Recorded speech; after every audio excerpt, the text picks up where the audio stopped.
अस्सलाम वालेकुम वरहमतुल्लाहि वबरकातुहू। टाठे बच्चों, उम्मीद है तुम ऐसो सारे ठीक पे असल पे। चूँकि रात पर्याव अस सबक यतन कि नाव शुर। आज करो अमिक सवाल। गोडनैथ जवाब लिखियो। शुर क्याज वनान अस पगह खानदार। जवाब अमिक तिक्याज शुर जवान गसित खानदर करान तो पन पन गर संभालान। शुरन कस कस काम करनुक इरादु छु।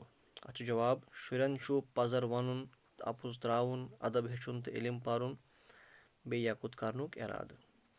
इलिम परित कमिस यिन बकार, कमिस यिन शुर बकार। इलिम परित यिन शुर लूकन बकार। अम पत ब्याक सवाल, यमन लफ्जन जुड़ियो पत कन दार तो बनइयो नव लफ्ज। गो मज प्लस दार गो मजदार, दान प्लस दार गो दानदार, दश प्लस दार गो दशदार, तिल प्लस दार गो तिलदार, नून प्लस दार गो नूनदार, रंग प्लस दार गो रंगदार, खंड प्लस दार गो खंडदार। अम पत कि ब्याक सवाल सु यम लफ्ज वर्तयुक जुमलन मज। आज स्कूल गछुन। रात ओसुस बह सालस।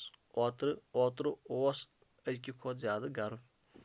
तमे ओत्र ओस ताप तो तमे ओत्र ओस रूद पेवान। पगह छु ईद। यवु ओसुस बह सख खुश। कालकेत छु अस एक्सकर्शन गछुन।